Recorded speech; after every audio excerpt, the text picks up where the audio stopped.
আল্লাহ নবী জনাবে মুহাম্মদ রাসূল সাল্লাল্লাহু আলাইহি সাল্লাম একদিন সাহাবা কেরামদেরকে নির্দেশ দিলেন, হে আমার সাহাবীরা, মিম্বারটা নিয়ে আসো। সাহাবীরা মিম্বার নিয়ে আসলেন। উহুজুরুল মিম্বার ফাহাজালনা ফালাম্মা তাকাদারাজাতাল ক্বালা আমিন, ফালাম্মা তাকাদারাজাতাস সানিয়াতা ক্বালা আমিন, ফালাম্মা তাকাদারাজাতাস সালিসাতা ক্বালা আমিন। মিম্বার আনা হলো। আল্লাহ নবী প্রথম মিম্বারে পা দিয়ে বললেন, ওই ব্যক্তি ধ্বংস হোক যে রমজান মাস পেল কিন্তু নিজের পিছনের গুনাহ খাতাকে মাফ করতে পারলো না। আল্লাহ নবী সাল্লাল্লাহু আলাইহি সাল্লাম সাহাবীদের উদ্দেশ্যে বলছেন, সাহাবীরা বলছেন, আল্লাহ নবী প্রত্যেকটা বিষয়ে তো আপনি আমাদের অবগত করান, আজকে এই ব্যাপারটা তো বলেননি কিছু, হঠাৎ আপনি আমিন বললেন, আমরা তো বুঝতে পারলাম না বিষয়টি কি। আল্লাহ নবী সাল্লাল্লাহু আলাইহি সাল্লাম বললেন, আমি যখন মিম্বারে পা দিলাম আমাদের পরিস্থিতিতে জিবরিল আমিন আমার কাছে এসে বলল, ওই ব্যক্তি ধ্বংস হোক যে রমজান মাস পেল কিন্তু নিজের পিছনের গুনাহ খাতাকে মাফ করতে পারলো না। আমি বললাম, আল্লাহ তুমি কবুল করো। নাহমাদুহু ওয়া নাস্তাঈনুহু ওয়া নাস্তাগফিরুহু ওয়া নাউযু বিল্লাহি মিন শুরুরি আনফুসিনা ওয়া মিন সাইয়্যাতি আমালিনা। মান ইয়াহদিহিল্লাহু ফালা মুযিল্লা লাহু ওয়া মান ইউযলিল ফালা হাদিয়া লাহু। ওয়া আশহাদু আন লা ইলাহা ইল্লাল্লাহু ওয়াহদাহু লা শারীকা লাহু ওয়া আশহাদু আন্না মুহাম্মাদান আবদুহু ওয়া রাসূলুহু, আম্মা বা'দ। আউযু বিল্লাহি সামিল আলিম মিনাশ শাইতানির রাজীম। বিসমিল্লাহির রহমানির রহিম। শাহরু রমাযান আল্লাযী উনজিলা ফীহিল কুরআন হুদাল লিন-নাস ওয়া বায়্যিনাতিন মিনাল হুদা ওয়াল ফুরকান। وقال الله تبارك وتعالى في مقام آخر يا أيها الذين آمنوا كتب عليكم الصيام كما كتب على الذين من قبلكم لعلكم تتقون। আজকের এই প্রোগ্রামের নির্বাচিত সভাপতি মহাশয়, এই গ্রামের আমার ধর্মপ্রিয় বাপ ভাই চাচারা এবং পর্দার অন্তরালে আমার মা বোনেরা, প্রশংসা আল্লাহ সুবহানাহু ওয়া তাআলার যে মহান স্রষ্টা আমাদেরকে মাগরিব সালাতের পর থেকে পবিত্র কোরআন এবং সহিহ সুন্নাহর কিছু আলোচনা শোনার জন্য আমাদের এই মজলিসে আসা তৌফিক দান করেছেন। আমরা সেই মহান স্রষ্টার শুকরিয়া জ্ঞাপনার্থে বলি আলহামদুলিল্লাহ। তারপরে আমাদের আখিরি নবী জনাবে মুহাম্মদ রাসূল সাল্লাল্লাহু আলাইহি সাল্লামের উপর দরুদ ও সালাম বর্ষিত হোক। সবাই মিলে আল্লাহুম্মা সাল্লি আলাইহি আল্লাহুম্মা বারিক আলাইহি আল্লাহুম্মা আমিন। মহতারাম উপস্থিতি, বলার মতো অনেক বিষয় থাকলেও মানসিক ভাবে খুব একটা আল্লাহ সুবহানাহু ওয়া তাআলা ভালোই রেখেছেন আলহামদুলিল্লাহ। কিন্তু মানে সর্ব অবস্থায় প্রতিষ্ঠানকে কেন্দ্র করে মানসিক একটা চাপ যেন সবসময় লেগেই থাকে। এখন আমি পূর্ব নির্ধারিত কিছু আলোচনা করবো, এটা ইচ্ছে ছিল, সেই জন্য ওটা আধা ঘন্টা আগে থেকে ফোন আসছে, মাদ্রাসার একটা ছাত্রের খুবই শরীর খারাপ, খুব খারাপ অবস্থায় বসিরহাট হাসপাতালে নিয়ে যাওয়া হয়েছে। এখন আমাকে এই প্রোগ্রাম শেষ করে সেখানেই যেতে হবে, তাহলে একটা টেনশন অলরেডি থাকে। সন্ধ্যার পরে অনেকের বক্তব্য শুনেছি, অনেকে শুনেনি। একটা প্রোগ্রামে আমি ছিলাম সন্ধ্যার পরে দরকারদাতে, সেখান থেকে আর এখানে আসার পর থেকে অনেকগুলো আলোচনায় আলহামদুলিল্লাহ শুনেছি, ভালো লাগছিল। খাস করে আমাদের পাশে পূর্ববানা জামে মসজিদের সুযোগ্য ইমাম সাহেব আজকের এই দিনটি, যে দিনটি সব জায়গাতে দুটো দিনের সঙ্গে আগে সম্পৃক্ত, খুব সুন্দর আলোচনা করছিলেন। তো আমি আর সেই সমস্ত আলোচনাগুলো না করে আগামী 13-14 দিন পরে আমাদের উপরে একটা ফরজকৃত বিষয় হলো সিয়াম, রোজা। তার প্রস্তুতি আমরা কিভাবে নেব, আমি খুব সংক্ষেপে সেই বিষয়ে আলোচনা করে ইনশাআল্লাহুল আজিজ আমার সংক্ষিপ্ত কথা শেষ করব। পূর্বের বক্তাদের যদি সেই টাইম একটু ভালোভাবে দেওয়া যেত তাহলে তারা আরো সুন্দরভাবে বিশ্লেষণ করতে পারতেন। কিন্তু আপনারা আগেই শুনেছেন যে আমাদের এখানে একটা নির্বাচিত বক্তা পীরজাদা আব্দুল হাই সাহেব, ওনার বাড়ি হামাদামাতে, আমাকে বলছিলেন যে ভাইজি সাহেব আজকে তো হোলি এবং শবে বারাত, রাত বেরাত যাবো কিভাবে আর কি হবে।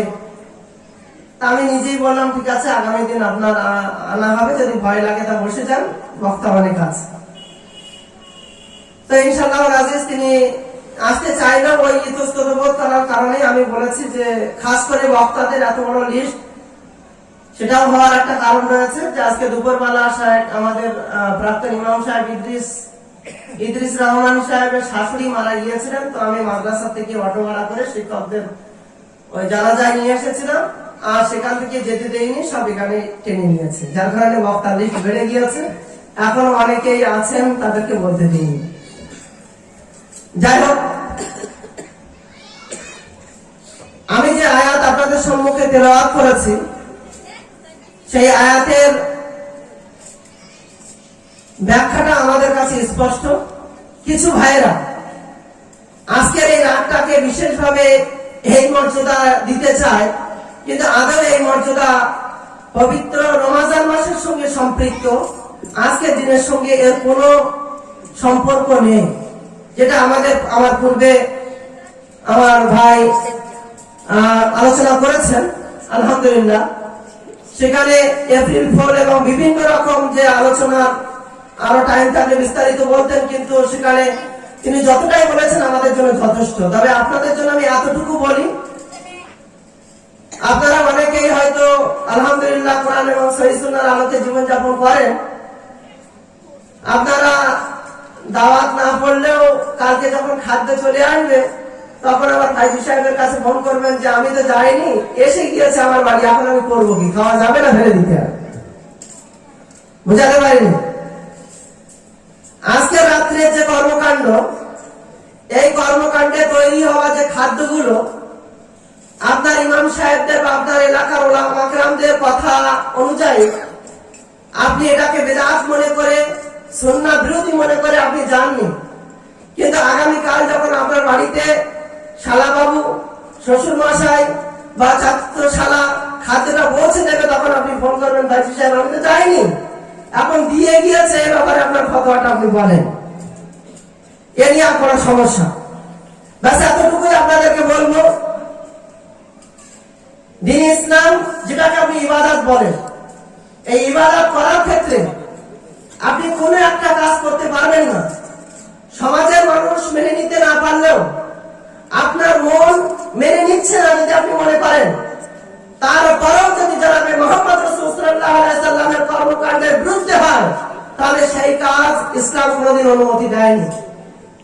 খুব ভালো করে মনে রাখেন, আল্লাহ নবী জনাবে মুহাম্মদ রাসূল সাল্লাল্লাহু আলাইহি সাল্লামের উপরে আল্লাহ সুবহানাহু ওয়া তাআলা ওহী করেছেন এবং সেই ওহীর দায়িত্ব আল্লাহ সুবহানাহু ওয়া তাআলা নিজে গ্রহণ করেছেন। ইতিপূর্বে যে নবীরা এসেছেন, মুসা আলাইহিস সালামের বদমাইশ কওম সেই ধর্মগ্রন্থের মধ্যে কিছুটা বিলুপ্তি ঘটিয়ে নিজেদের মন মানসিকতার মধ্যে ঢুকানোর চেষ্টা করেছে এবং অবশ্যই মন মানসিকতা ঢুকানো হয়েছে। ইতিপূর্বে ঈসা আলাইহিস সালামের বদমাইশ কওম সেই ধর্মগ্রন্থের মধ্যে তাদের মন মানসিকতা ঢুকিয়ে দিয়েছেন। যদি অন্যান্য ধর্মগ্রন্থের কথা আমরা দেখি, সেক্ষেত্রে আমরা জানবো বা বুঝবো, অবশ্যই আমরা জানি শুনেছি, তাদের প্রতি সেই ধর্মগ্রন্থের প্রতি আমাদের ঈমান থাকলেও আমরা জানি তার মধ্যে পরিবর্তন আনা হয়েছে বদমাইশ কওমের মাধ্যমে। কিন্তু পবিত্র কোরআন মাজিদ এমন একটি ধর্মগ্রন্থ, ওয়াসিম রিজভির মতো মানুষ যদি সুপ্রিম কোর্টে পিটিশন দায়ের করে, তাও ভালো করে মনে রাখবেন সেটা তার অজ্ঞতা হতে পারে, সেটা তার মূর্খতা হতে পারে। আল্লাহ সুবহানাহু ওয়া তাআলা পবিত্র কোরআন মাজিদে স্পষ্ট করে দিয়েছেন, ইন্না নাহনু নাযালনা যিকরা ওয়া ইন্না লাহু লাহাফিজুন। পবিত্র কোরআন মাজিদকে আমি আল্লাহ সুবহানাহু ওয়া তাআলা অবতীর্ণ করেছি এবং কিয়ামত পর্যন্ত এই পবিত্র কোরআন মাজিদের হিফাজতের দায়িত্ব আমি আল্লাহ আমার কাছে। আব্দুল হামিদের মতো ফুচকা মাওলানা যদি মনে করে তার কোন পরিবর্তন আনবে, সেটার অবব্যাখ্যা করবে, তার সেটা ধর্ম হতে পারে না। পবিত্র কোরআন মাজিদের ব্যাখ্যা আল্লাহর নবী এবং সাহাবাকে আমরা যেভাবে করেছেন আপনাকে সেইভাবে করতে হবে। পবিত্র কোরআন মাজিদের ব্যাখ্যা হাদিসের পরিভাষায় যেভাবে এসেছে আপনাকে সেইভাবে বুঝতে হবে। যদি পবিত্র কোরআন মাজিদের ব্যাখ্যা নিজের মতো করে বোঝেন, তাও আপনি পথভ্রষ্ট হয়ে যাবেন, এটাই সত্য কথা। আজকে এই রাত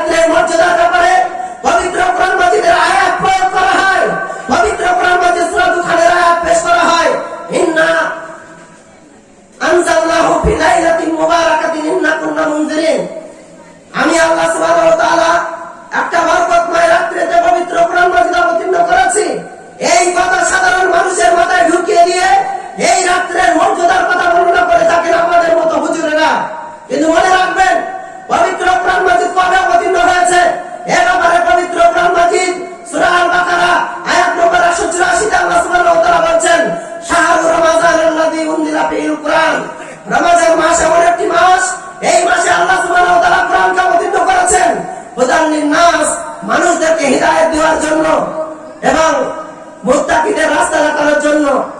এখানে শেষ হয়নি। আল্লাহ সুবহানাহু ওয়া তাআলা পবিত্র কোরআন মাজিদ আম্মাপাড়ার আরেকটি সূরার মধ্যে স্পষ্ট করেছেন, ইন্না আনজালনাহু ফি লাইলাতুল কদর। আমি আল্লাহ সুবহানাহু ওয়া তাআলা এই কোরআন মাজিদকে কদরের রাত্রিতে অবতীর্ণ করেছি। এই কোরআন মাজিদকে কবে অবতীর্ণ করেছি? এর আগের আয়াতে বুঝতে পেরেছি এই কোরআন মাজিদ অবতীর্ণ হয়েছে রমজান মাসে। আর পরের আয়াতে বুঝতে পারছি আল্লাহ সুবহানাহু ওয়া তাআলা নির্ধারণ করে দিলেন রমজানের শেষ দশকের কদরের রাত, যার ব্যাপারে তোমরা শুনেছো। এই কদরের রাত্রিতে আমি আল্লাহ সুবহানাহু ওয়া তাআলা কোরআন অবতীর্ণ করেছি। এখন যদি কোনো ব্যক্তি এই আয়াতের অবব্যাখ্যা করে বলে এই রাত হলো সেই মর্যাদার রাত, তাহলে যদি আমরা সেই বিশ্বাসে বিশ্বাসী হই, আমাদের ঈমান কি বাকি থাকবে? কোনদিন বাকি থাকতে পারে না। আমার পূর্বে আমার ভাই বলছিলেন কত মানুষের কি বদ আকীদাগত বিশ্বাস, এই রাত্রিতে নাকি রূহ চলে আসে আর রূহদের খাদ্য খোরাক তৈরি করার জন্য তারা ঘরে খাদ্য রেখে দেয়। এই বিশ্বাসী হয়ে কোন মানুষ যদি মনে করে আমি জান্নাতে যাব, এটা কিভাবে সম্ভব হতে পারে? এই ধারণা পোষণকারীরা কিভাবে মুসলমান থাকতে পারে? এটা নিয়ে তো সন্দিহানের জায়গা তৈরি হয়ে যায়। আল্লাহ সুবহানাহু ওয়া তাআলা তার রাসূলের মারফত স্পষ্ট করে বলে দিচ্ছেন, যখন কোন মানুষ মারা যায়, সমাজের মানুষ তার জানাজা সম্পূর্ণ করার পর যখন দাফন কার্য সম্পূর্ণ করে, তখন সেই কবরে দুইজন ফেরেশতা এসে তাকে জিজ্ঞাসাবাদ করে, তোমার প্রভু কে, তোমার নবী কে, তোমার দ্বীন কি?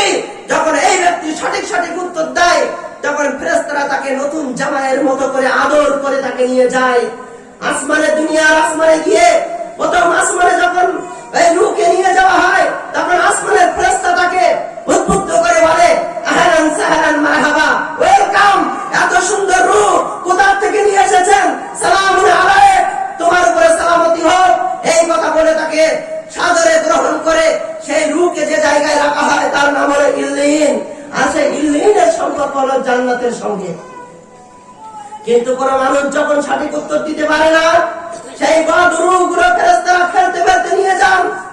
যখন দুনিয়ার আসমানে তাকে নিয়ে যাওয়া হয়, আসমানের ফেরেশতা বলে, আরে এই বদবুদার রূহ, এই নোংরা রূহ কোথা থেকে আনা হয়েছে?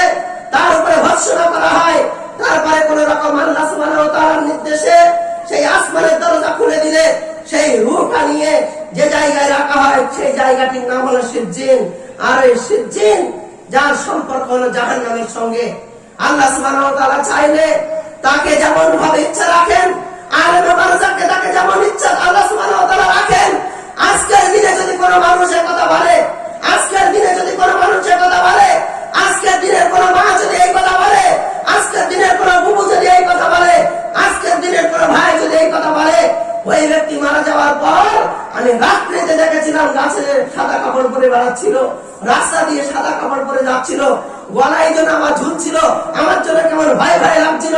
এসব তার শরীর অসুস্থতার কারণে বা দুর্বলতার কারণে তার ভাবনা হতে পারে, কিন্তু সেই রূপ ফিরে এসে কাপড় পরে ঘুরছে, গলায় দড়ি দিয়ে ঝুলছে, এখান দিয়ে যাচ্ছিল, এই কথাগুলো সব ভিত্তিহীন। এর কোন অস্তিত্ব পবিত্র কোরআন এবং সহিহ সুন্নাহর মধ্যে নেই। তারপরেও যদি আপনি মনে করেন যে আপনার খাদ্য খেতে নাকি এই রূহ চলে আসে, তাহলে আপনি কোন আকীদায় বিশ্বাসী নিয়ে তো আমার চিন্তা হয়। মনে রাখবেন, আমারও কত সমস্যা থাকতে পারে, অনেক সমস্যা থাকতে পারে।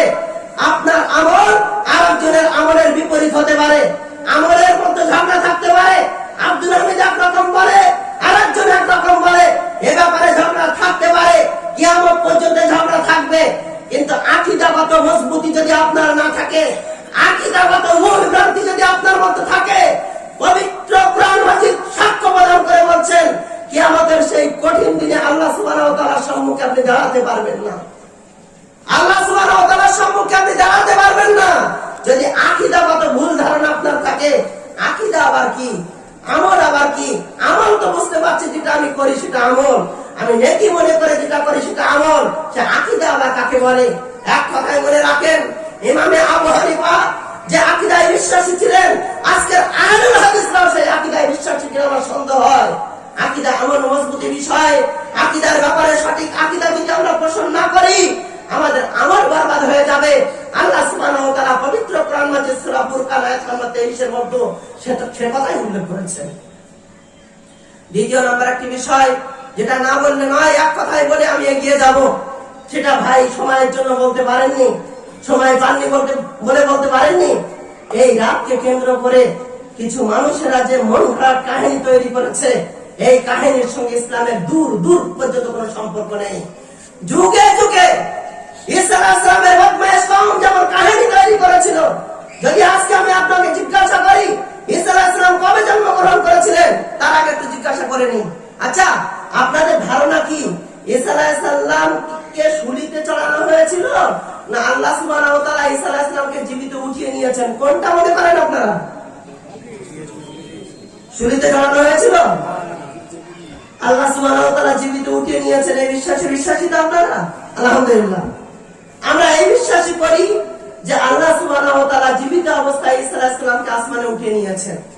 ইমাম মেহেদীর আগমনে ঈসা আলাইহিস সালাম আবার আসবেন, যুদ্ধ হবে, ইসলামিক রাজত্ব হবে, বিশ্বাসগুলো আমরা করি। আমি আপনাদেরকে জিজ্ঞাসা করি, ঈসা আলাইহিস সালামকে সেই নবীর উপরে আমরা কিভাবে ঈমান রাখবো, তার উপরে যারা বদ ধারণা পোষণ করে সেটা নিরসন কিভাবে হবে? পবিত্র কোরআন মাজিদে আল্লাহ সুবহানাহু ওয়া তাআলা একটা সূরা অবতীর্ণ করেছেন, যে সূরাটির নাম হলো সূরা মরিয়ম। সেই সূরা মরিয়মের 13 নম্বর আয়াত থেকে 46 নম্বর আয়াত পর্যন্ত আল্লাহ সুবহানাহু ওয়া তাআলা ঈসা আলাইহিস সালামের জন্মের ইতিহাস সুন্দরভাবে বর্ণনা দিয়েছেন।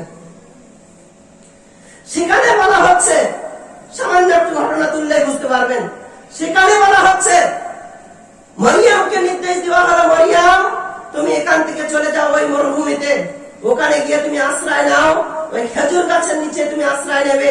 তুমি যখন ক্ষুধার্ত হবে, ওই খেজুর গাছটা একটু নাড়া দিলে খেজুর পড়বে, ওই খেজুর তুমি ভক্ষণ করবে, আর পাশ দিয়ে প্রবাহিত যে নাহার রয়েছে ওর থেকে পানি নিয়ে তুমি পান করবে। মরিয়ম সেটাই বললেন, বাচ্চা প্রসব হয়ে গেল। এরপরে বিভিন্ন অধ্যায়ে, হাদিসের অধ্যায়ে বর্ণিত হয়েছে এবং আমার হিন্দু ভাইদের ধর্মগ্রন্থে বিশেষভাবে উল্লেখিত, মরিয়মকে যখন আল্লাহ সুবহানাহু ওয়া তাআলা বললেন, মরিয়ম তুমি তোমার পরিবারে ফিরে যাও, এমন পরিস্থিতিতে মরিয়ম যখন ফিরে যাচ্ছেন, এই ঘটনা বর্ণনা করা হয়েছে আমাদের হিন্দু ভাইদের বিভিন্ন বইয়ে এবং হাদিসের কিছু পরিভাষা এর থেকে পাওয়া যায়। মরিয়ম বলছেন, আমি যখন ফিরে যাচ্ছি সেই সময়টা ছিল পূর্ণিমার রাত।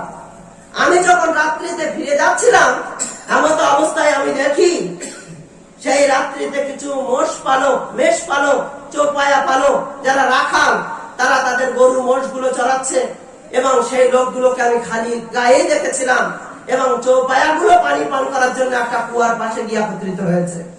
আমি আমার ছোট বাচ্চা নিয়ে ওই জ্যোৎস্না রাত্রি আমি হেঁটে হেঁটে চলে গেলাম। আমার প্রশ্ন আপনাদের কাছে, আচ্ছা বলুন তো ভাই, মেষ পালকরা তাদের মেষ চড়াচ্ছিল এবং তারা খালি গায়ে ছিল, সেই সময়টা কি শীতকাল হতে পারে না গরমকাল হতে পারে?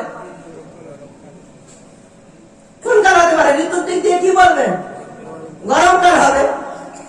আল্লাহ সুবহানাহু ওয়া তাআলা মরিয়মকে বলেছিলেন, মরিয়ম তুমি যখন ক্ষুধার্ত হবে খেজুর গাছটা নাড়া দেবে, খেজুর পড়বে, খাবে। খেজুর পাকার সময় কোনটি? গরমের সময় না ঠান্ডার সময়? গরমের সময়। কিন্তু আমরা ক্রিসমাস ডে হিসাবে যে দিনটাকে মানাই 25শে ডিসেম্বর, সেই সময়টা গরমের সময় না ঠান্ডার সময়? ঠান্ডার সময়। এই ঘটনা ঘটলো কিভাবে? কোনদিন কি ভেবেছি? আরে পাদ্রীরা তাদের ইতিহাস বর্ণনা করে এ বিষয়ে একমত হতে পারেনি। কলিকাতার গোড়াপত্তনকারী সর্বপ্রথম আমাদেরকে 1800 খ্রিস্টাব্দের পরে আমাদেরকে জানিয়েছেন, তাই নিয়ে আমরা লাফালাফি করেছি। এই আনন্দের ইতিহাসগুলো সেখান থেকে আমরা পেয়েছি। রোমান ক্যালেন্ডারে তার পূর্বে এরকম কথা কোনো উল্লেখ হয়নি। এইরকম কাজ তারা করেছে যখন তাদের এই ঘটনাগুলো উল্লেখ করে বলা হয়েছে, গো খেজুর পাকার সময় তো এটা হতে পারে না, ওই মেষ পালকরা যাচ্ছিল এই অবস্থায় ছিল, সেটা তো এই সময় হতে পারে না। তাড়াতাড়ি তাদের বদমাইশ নেতাগুলো বুদ্ধি বাইর করলো, তাহলে এটাই হবে। ওই সময় মরিয়মের পেটে বাচ্চা গিয়েছিল আর বাচ্চাটা জন্মগ্রহণ করেছে 25শে ডিসেম্বর। যুগে যুগে আমাদের মতো কিছু ভণ্ডনী তারা তাদের পকেট ভর্তি করার জন্য এরকম কেসা কাহিনীগুলো তৈরি করেছে। জানাবে মুহাম্মদ রাসূলুল্লাহ সাল্লাল্লাহু আলাইহি ওয়াসাল্লামের জন্মের ইতিহাস আপনারা শুনেছেন। ঈদে মিলাদুন নবীর নামে সারা ভারতবর্ষ উপমহাদেশে, ভারত, পাকিস্তান, বাংলাদেশে যত টাকা খরচ হয়, আমি মনে করি এই টাকাটা যদি ইউনিভার্সিটি তৈরির পিছনে আর ছাত্রদের, মুসলিম ছাত্রদের, সংখ্যালঘু ছাত্রদের পড়ার পিছনে লাগানো হতো, তাহলে স্যার সৈয়দ আহমদের মতো হাজার হাজার সৈয়দ আহমদের নাম আমরা আজ ইতিহাসের পাতায় পড়তাম। সেই ইতিহাসও কোথায় পেয়েছি? আজকেও যদি আপনারা খুলে দেখেন বুঝতে পারবেন যে উবাইদিরা এই ঘটনা ঘটিয়েছিল। যে উবাইদিরা ছিল সুন্নিদের গলা কর্তনকারী, হত্যাকারী, সেই উবাইদিদের জামানায় কিন্তু এই ঘটনাগুলো ঘটেছিল। তারা ছিল উবাইদি, কিন্তু তারা নিজেদের নাম প্রকাশ করত ফাতেমি বলে। আমি ওই ইতিহাসের দিকে যেতে চাই না। আমি বলতে চাই ঠিক তদ্রুপ আজকের যে রাতটি মর্যাদাপূর্ণ রাত, আমি কারোর বিরুদ্ধে বলবো না বা বলতেও আসেনি, আপনি মনে করতে পারেন, কিন্তু আমি আগামী প্রজন্মকে শুধু জানাতে এসেছি একটু মনে রাখতে হবে।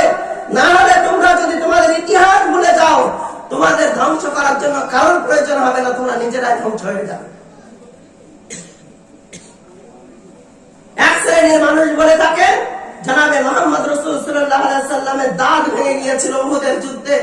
সেই দাঁত ভাঙার কারণে আল্লাহর নবী খেতে পাচ্ছিলেন না, তাই আল্লাহর নবীর ওই কষ্টে শরীক হয়ে সেই জামানায় কিছু মানুষ তারা নরম কিছু খাদ্য তৈরি করে তারা সেই দুঃখে শরীক হয়ে সুন্নতকে পালন করেছেন। নাউজুবিল্লাহ। এত বড় মিথ্যা কথা হতে পারে? সমাজ এত বড় মিথ্যাকে আশ্রয় দিয়ে ফেললো, এটা তো অবাক লাগে। আমি যদি আপনাদের কাছে জিজ্ঞাসা করি উহুদের যুদ্ধ কবে সংগঠিত হয়েছিল, ইতিহাস তো আপনারা ভালো জানেন। উহুদের যুদ্ধ সংগঠিত হয়েছিল 3য় হিজরিতে। 3য় হিজরি মাসটা কোন মাস ছিল সেটাও যদি জিজ্ঞাসা করেন, এর বিশেষ কোনো ফজিলত না থাকলেও সেটাও যদি আপনি জিজ্ঞাসা করেন, ইতিহাস বলছেন। এবং ইতিহাস জগতের সর্বশ্রেষ্ঠ বই আর-রাহিকুল মাকতুম, তার লেখক আল্লামা সফিউর রহমান মুবারকপুরি তিনি বলছেন এই উহুদের যুদ্ধ সংগঠিত হয়েছিল শাওয়াল মাসে। শাওয়াল মাসটা কবে বলতে পারবেন? শাওয়াল মাসটা হলো রমজান মাসের পরের মাস। রমজান মাসের পরের মাস। যদি আল্লাহর নবীর দাঁত ভাঙার সঙ্গে এই ঘটনার কোন সম্পৃক্ততা থাকে, তাহলে আমি রমজানের পরের মাসে ঘটনাটা করব। রমজানের আগে হলো কেন? রমজানের 15 দিন আগে ঘটনা আসলো কিভাবে? এর জন্য কাউকে কোনোদিন জিজ্ঞাসা করেননি। কিন্তু আমাদের মতো হুজুরেরা ভেবে নিয়েছিল মানুষ সাদামাটা মানুষ, মনি সাহেবরা এদেরকে ভয় দেখালে এরা জান প্রাণ দিয়ে নেকি খোঁজার চেষ্টা করে। যখন বলা হয় দান করো, খায়রাত করো, রমজান মাসে নিজের টাকা পয়সাকে এরা উজাড় করে দেয়। হুজুরদের কাছ থেকে এরা শুনেছে রমজান মাস যে ব্যক্তি পেল কিন্তু নিজের পিছনের গুনাহ খাতাকে মাফ করতে পারলো না, ওই ব্যক্তি ধ্বংস হোক। রমজান মাস যে ব্যক্তি পেল কিন্তু নিজের পিছনের গুনাহ খাতাকে মাফ করতে পারলো না, ওই ব্যক্তি ধ্বংস হোক। এই হুজুরদের মুখ থেকে যখন এই সহি হাদিসের কথাগুলো শুনেছে, বেচারারা নেকি নেওয়ার জন্য পকেটে যা ছিল সব বের করে দেওয়ার পর আবার যদি আমার মতো হুজুরেরা বলে 15 দিন পরে আবার বলে একটা অনুষ্ঠান করতে হবে, তখন কি করবে? তখন আর করবে না। তাড়াতাড়ি চিন্তা ভাবনা পাল্টে দিয়ে বলা হলো আরে রমজান মাসে তো এমনি দেবে, রমজানের আগে এটা করে দেওয়া হোক, রমজানের আগে এরকম একটা ঘটনা ঘটিয়ে দেবে। আগে ছিল নরম খাদ্যের নামে হালুয়া, এখন হয়েছে আবার মাংস। আমি বলতে চাই একটা যায়িফ হাদিস দ্বারা প্রমাণিত হয়েছে একজন সাহাবী জনাবে মুহাম্মদ রাসূল সাল্লাল্লাহু আলাইহি সাল্লামের এই দাঁত ভাঙার কথা শোনা মাত্রই নিজের দাঁত ভেঙে দিয়েছিলেন। আমি আপনাকে বলছি না ওই হাদিসের উপরে আমল করে, ওই যায়িফ হাদিস হলো আপনি আমল করেন, আমি একবার আপনাকে বলবো না। আপনার যখন এত ভালোবাসা, আপনার ফেলে দিতে হবে না, একটু নাড়িয়ে দিয়ে গোশটা খেয়ে দেখুন তো, দেখি কেমন লাগে। নিশ্চিত আপনি করবেন না। নাউজুবিল্লাহ। আল্লাহ সুবহানাহু ওয়া তাআলা আমাদের কওমকে হেফাজত দান করুন। এই কওমের এই দিনকে কেন্দ্র করে যে লক্ষ লক্ষ কোটি কোটি টাকা, এটা যদি মানুষ শরিয়াত মনে করে সঠিকভাবে পালন করত, তাহলে মানুষের হয়তো এমনি ভাবে জান্নাত চলে যেত। কিন্তু দুর্ভাগ্য, মানুষ সঠিকটা জানার চেষ্টা করলো না, মানুষ সঠিক ইতিহাসটা জানলো না। তুমি বেশি বুঝে গিয়েছো, মানুষ জানে না, তুমি জানো। আরে ভাই, আমি কেন বলবো?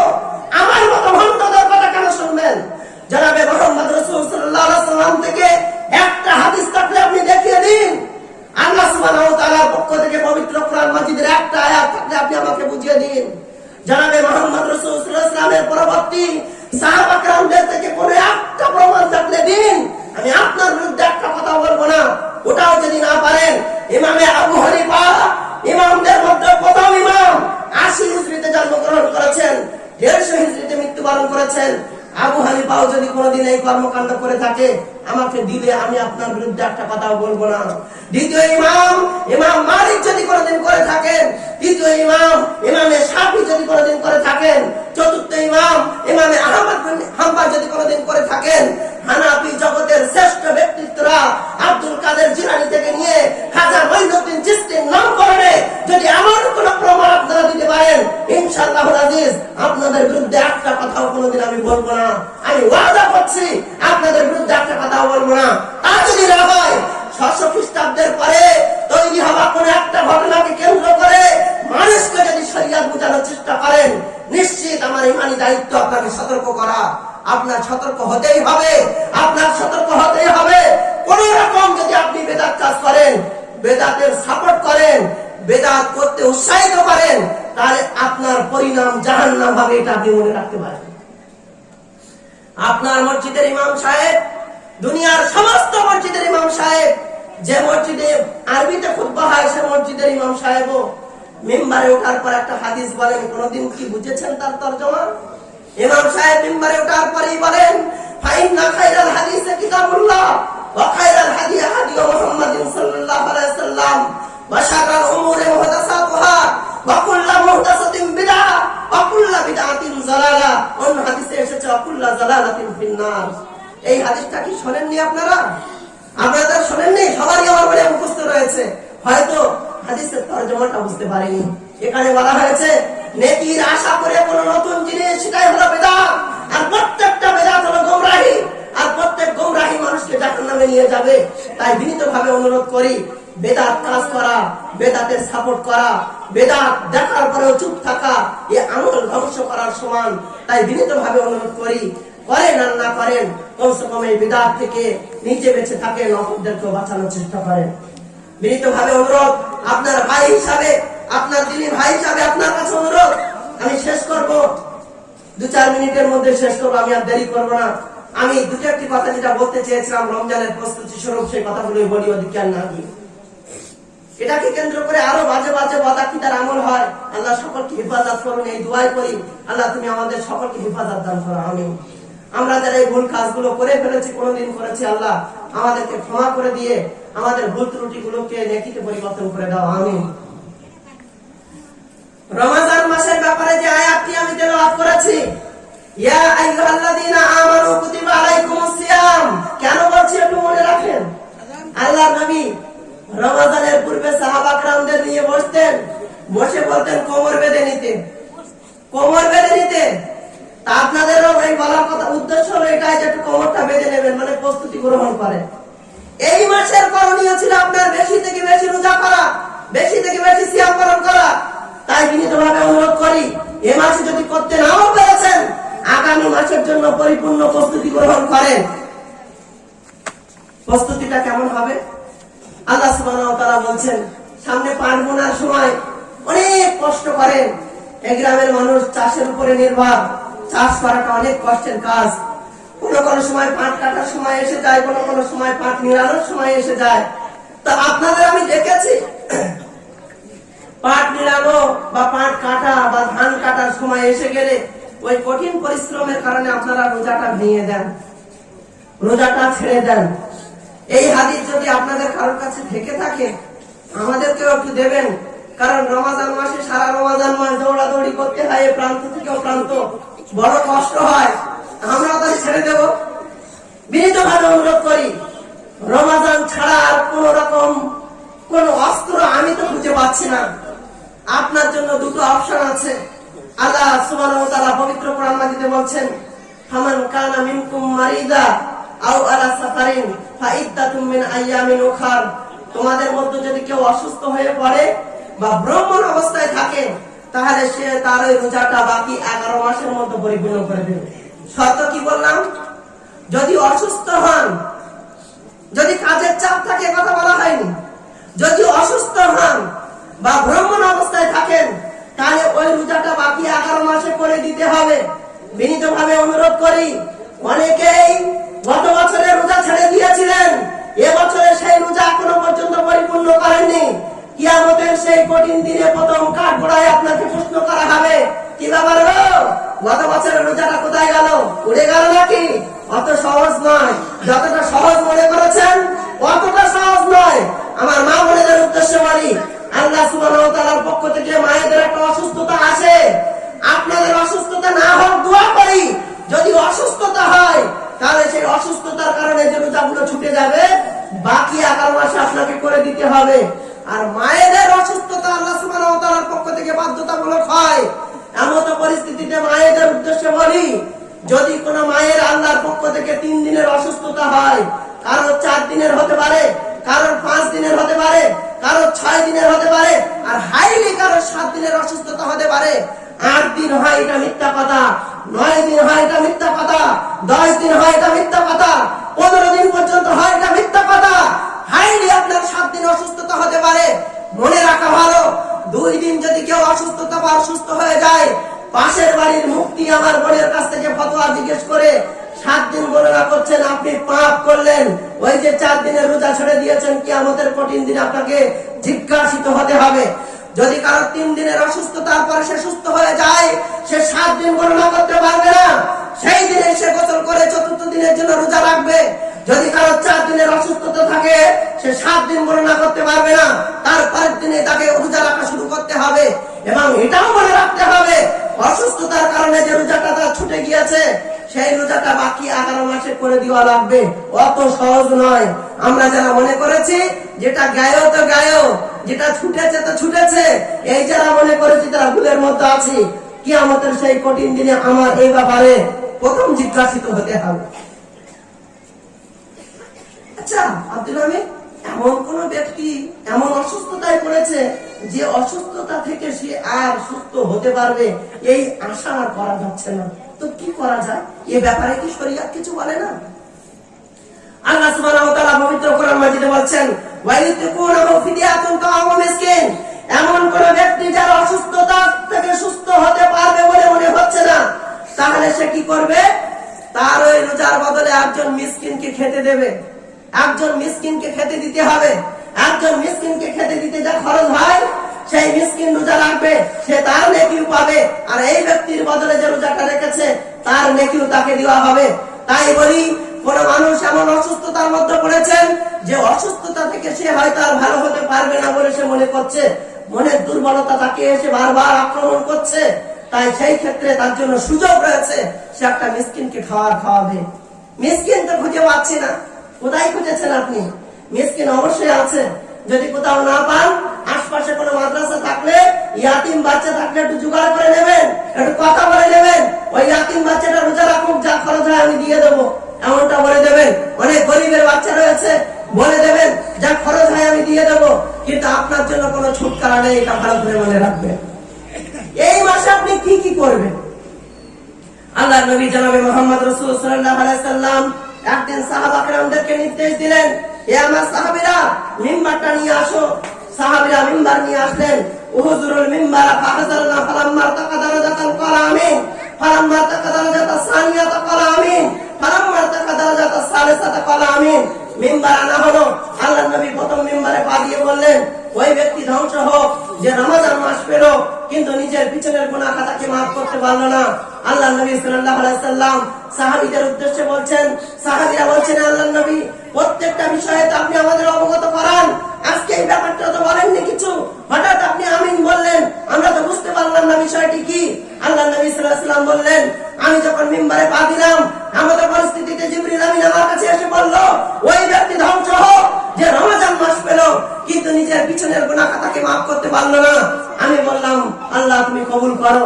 তাহলে বুঝতে পারলাম, রমজান মাস পাওয়ার পরেও নিজের পিছনের গুনাহ খাতাকে যদি মাফ করে না নিতে পারেন, তাহলে আপনার জন্য আল্লাহর বদদুয়া, আপনার জন্য ফেরেশতার বদদুয়া, আপনার জন্য নবীর বদদুয়া, আপনি এর থেকে বাঁচতে পারবেন না।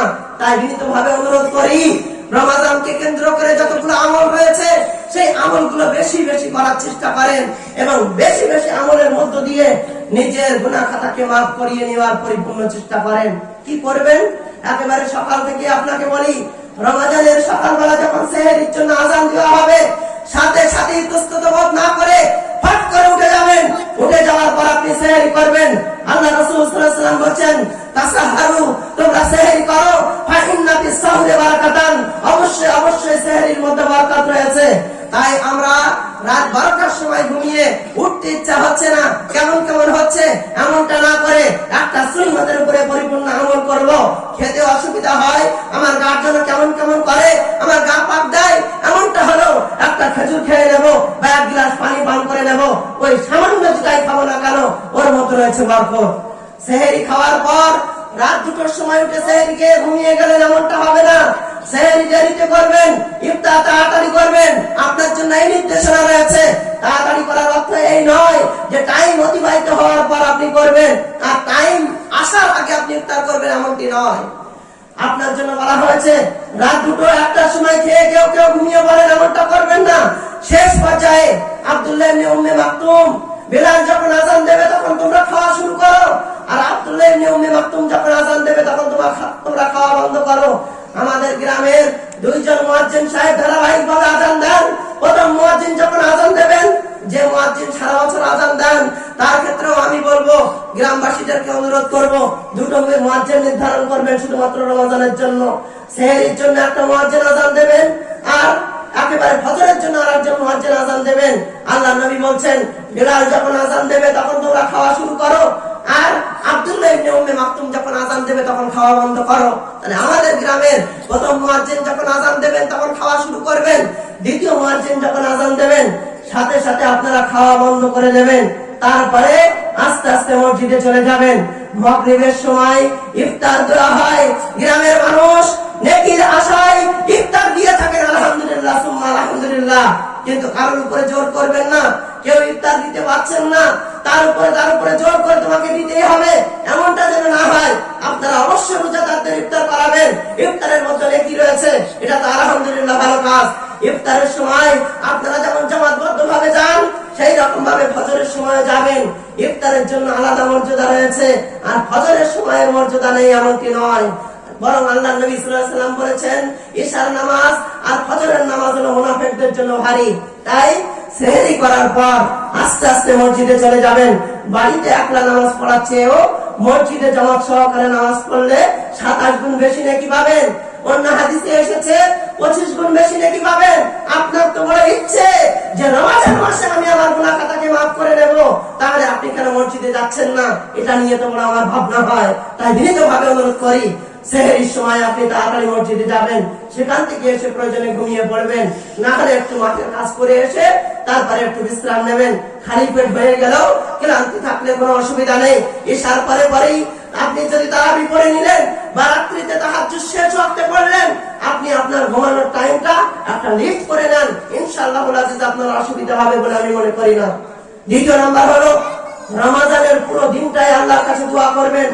আল্লাহ রাসূল সাল্লাল্লাহু আলাইহি ওয়াসাল্লাম ইবনে মাজাহ 1752 নম্বর হাদিসে বলছেন, কোন ব্যক্তি যদি রমজানে সকাল থেকে সন্ধ্যা পর্যন্ত অর্থাৎ সুবহ সাদিক থেকে নিয়ে ইফতারের পূর্ববর্তী পর্যন্ত যে দোয়াই করে তার সেই দোয়া ফেরত দেওয়া হয় না। আর একটা হাদিস 1753 নম্বর হাদিস, সেখানে বলা হয়েছে কোন ব্যক্তি যদি ইফতারের সময় দোয়া করে তাহলে সেই দোয়া ফেরত দেওয়া হয় না। এই যে 1753 নম্বর হাদিস, এই হাদিস সমস্ত মুহাদ্দিসিনদের ঐক্যমতে হাদিসটি যায়িফ। কিন্তু 1752 নম্বর হাদিস সুবহ সাদিক থেকে নিয়ে অর্থাৎ সেহরি থেকে নিয়ে ইফতারের পূর্ববর্তী পর্যন্ত রোজাদার ব্যক্তি আল্লাহ সুবহানাহু ওয়া তাআলার কাছে যা চায় তার সেই দোয়া ফেরত দেওয়া হয় না। তাই বিনীতভাবে অনুরোধ করি, আপনার অত্যাধিক পরিশ্রমের মধ্যে, কাজের মধ্যে একটু ওযু করে হলো, একটু আলাদা করে টাইম ব্যয় করে আল্লাহ সুবহানাহু ওয়া তাআলার কাছে কান্না করবেন। আল্লাহ সুবহানাহু ওয়া তাআলার কাছে নিজের চাওয়া পাওয়া বাসনাগুলো চেয়ে নেবেন। আল্লাহ সুবহানাহু ওয়া তাআলা এই সময় আপনার দোয়াকে ফেরত দেবেন না ইনশাআল্লাহ। ঠিক এমনি ভাবে ইফতারের কথা তো বললাম, ইফতার যারা করাচ্ছেন আলহামদুলিল্লাহ, তবে জবরদস্তি যেন না হয়। এমনি ভাবে ইফতার করানোর বড় নেকি রয়েছে, আপনারা অবশ্যই ইফতার করাবেন। তারপরে আল্লাহ নবী সাল্লাল্লাহু আলাইহি ওয়াসাল্লাম বলেন, মান কামা রমাজানা ঈমানাও ওয়া ইহতিসাবান কুবিরা লাহু মা তাকাদ্দামা মিন জামবি। যে ব্যক্তি রমজান মাসের রাত্রিতে ঈমানের সঙ্গে নেকির আশা নিয়ে তারাবির নামাজ পড়বে, সেই ব্যক্তির পিছনের সমস্ত গুনাহ খাতাকে maaf করে দেওয়া হবে। তাই বিনীতভাবে অনুরোধ করি, এই আমলে গাফিলতি যেন না হয়। গাফিলতি তো অবশ্যই হয়, তা না হলে রমজানের সন্ধ্যাবেলাতে মসজিদে জায়গা হয় না, আজ তারা বিশ্বময় কেন 3 কাতারের বেশি হয় না? এই গাফিলতি কোথা থেকে আসবে? এই গাফিলতির দূরীকরণ যতক্ষণ আমরা না করব, তার মানে আমাদের সেই সদিচ্ছাটুকু নেই যে আমরা আমাদের গুনাহ খাতাকে মাফ করব। এই মাসে বেশি বেশি দান সাদাকা করবেন, আপনার দান সাদাকা গুলোকে আল্লাহ সুবহানাহু ওয়া তাআলা কবুল করবেন। এই মাসের নেকিকে বাড়তি করে দেওয়া হয়।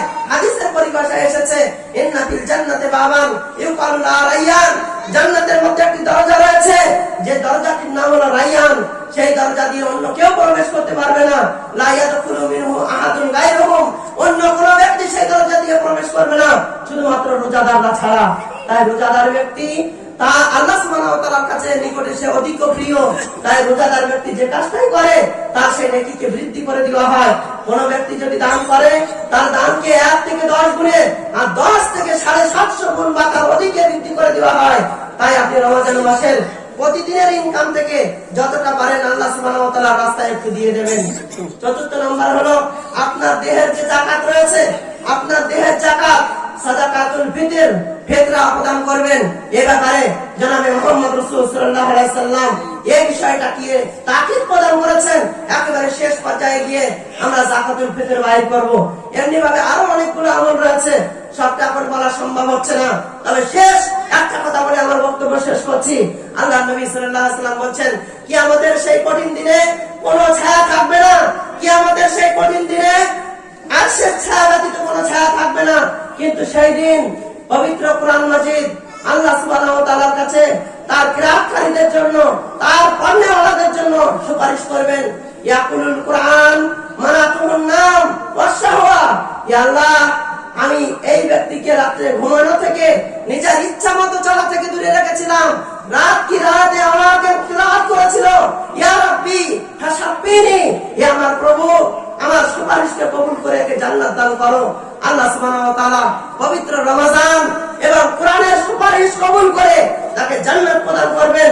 তাই বিনীতভাবে অনুরোধ করি, ইতিপূর্বেও আপনাদেরকে বলেছি, আবারও বলছি, পবিত্র কোরআন মাজিদটা পড়ার চেষ্টা করুন। গ্রামের প্রত্যেকটা ভাই মৃত্যুর আগে পবিত্র কোরআন মাজিদ শিখে যাবে, এটা আমি আশাবাদী। আপনার কবরের ভাষাটুকু আপনি শেখার চেষ্টা করুন। পাচ্ছেন না, কমসে কম আলিফ আলিফ বা বা এই করতে করতে দুনিয়া থেকে বিদায় নিয়ে আল্লাহ সুবহানাহু ওয়া তাআলার কাছে গিয়ে কমসে কম বলতে পারবেন, আল্লাহ, আমি চেষ্টা করেছিলাম। আমার যুবক ভাই, তোমাদের কাছে বিনীতভাবে অনুরোধ করছি, বৃদ্ধ হয়ে গেলে চেষ্টা করলেও তোমরা পারবে না। তাই বিনীতভাবে অনুরোধ করছি, কারণ হাতে পায়ে ধরে, যে জানে, যে পড়তে জানে, যে বোঝে, তাদের হাতে পায়ে ধরে হলেও তোমরা একটু শিখার চেষ্টা করো। পবিত্র কোরআন মাজিদ তুমি শিখার চেষ্টা করলে না, তোমার কবরের ভাষাটা তুমি একবার জানার চেষ্টা করলে না। জনাবে মুহাম্মদ রাসূল সাল্লাল্লাহু আলাইহি সাল্লাম বলেন, কোন ব্যক্তি যদি পবিত্র কোরআন মাজিদের একটি হরফ পড়ে, তার জন্য রয়েছে 10টি নেকি। সাহাবা কেরামরা বলেন, ইয়া আল্লাহর নবী, যদি কোন ব্যক্তি বলে আলিফ লাম মিম, তার জন্য কি 10টি নেকি হবে? আল্লাহর নবী বলেন, লা ওয়ালাকিন আলফুন হারফুন, লামুন হারফুন, মিমুন হারফুন। আলিফ একটা হরফ, যার জন্য 10টি নেকি। লাম একটা হরফ, যার জন্য 10টি নেকি। মিম একটা হরফ, যার জন্য 10টি নেকি। যদি কোনো ব্যক্তি বলে আলিফ লাম মিম, তার জন্য 30টি নেকি রয়েছে। আরো বিনীতভাবে অনুরোধ করি, আপনি যখন মারা যাবেন, আপনি যখন মারা যাবেন, হুজুর কিছুই করতে পারবে না। আপনার সঙ্গে 3টি আমল ব্যতীত চতুর্থ কোনো আমল যাবে না। তার মধ্যে অন্যতম একটি আমল আও ইলমিন তাকাবিহি, ওই শিক্ষা, যে শিক্ষা মানুষকে লাভদায়ক করে। আব্দুল হামিদ 10 জনকে কোরআন শিখিয়েছিল, সেই 10 জন আরো 50 জনকে কোরআন শিখিয়েছিল, সেই 50 জন আরো 100 জনকে কোরআন শিখিয়েছিল, সেই 100 জন আরো 1000 জনকে কোরআন শিখিয়েছে, সেই 1000 জন আরো 1000 জনকে কোরআন শিখিয়েছে। এই ধারাবাহিকতা কিয়ামত পর্যন্ত চলতে থাকবে। প্রথম যে ব্যক্তি কোরআন শিখিয়েছিল, প্রত্যেকের অ্যাকাউন্ট থেকে এই ব্যক্তির খাতায় নাকি জমা হবে। তাই বিনীতভাবে অনুরোধ করি, সাদাকায়ে জারিয়া বোঝার চেষ্টা করুন। নেকি কাকে বলে সেটা নেওয়ার জন্য দৃঢ় সংকল্প করুন, চেষ্টা তো করুন। চেষ্টা করলে অবশ্যই সম্ভব হবে। এবং ছোট ছোট দোয়াগুলো ইমাম সাহেব ধরছে, কাল ধরলে আমি অপমানিত হব, এই লজ্জায় নামাজ ছেড়ে দেবেন না। ইমাম সাহেব আপনাকে অপমান করবে না, না হলে আগের থেকে হাত উঠিয়ে দেবেন, যে আমার মুখস্থ হয়নি, আমি চেষ্টা করছি। 7 দিনের জায়গায় আমার 15 দিন টাইম দেন, 15 দিনের জায়গায় আমার 30 দিন টাইম দেন, কিন্তু আপনাকে শিখতে হবে, আপনাকে শিখতে হবে। বিনীতভাবে অনুরোধ করি, আপনারা শেখার চেষ্টা করুন। এ ব্যাপারে আমরা উদ্বুদ্ধ করছি, আর আপনারা একটু চেষ্টা করলে সবটাই সম্ভব হবে ইনশাআল্লাহ। পবিত্র রমজান আগত, তাই বলি অনেকেই মনে করেন ইনশাআল্লাহ আমি রমজান থেকে এটা ছেড়ে দেবো, ওটা ছেড়ে দেবো। ওই ছেড়ে দেওয়ার টাইম আসলে আর ছাড়তে পারবেন না, তাই এখন থেকে কোমরটা কষে নেন। যাদের মুখে সুন্নতি দাড়ি নেই তারা নিয়ত করে নেন রমজান এর পূর্বেই আমি আর ইনশাআল্লাহ দাড়িতে হাত দেবো না। যারা আল্লাহর নবীর সুন্নতকে প্রতিনিয়ত কুরবানি করছেন তারা নিয়ত করে নেন আজকের পর থেকে ইনশাআল্লাহ আমি এটা করবো না।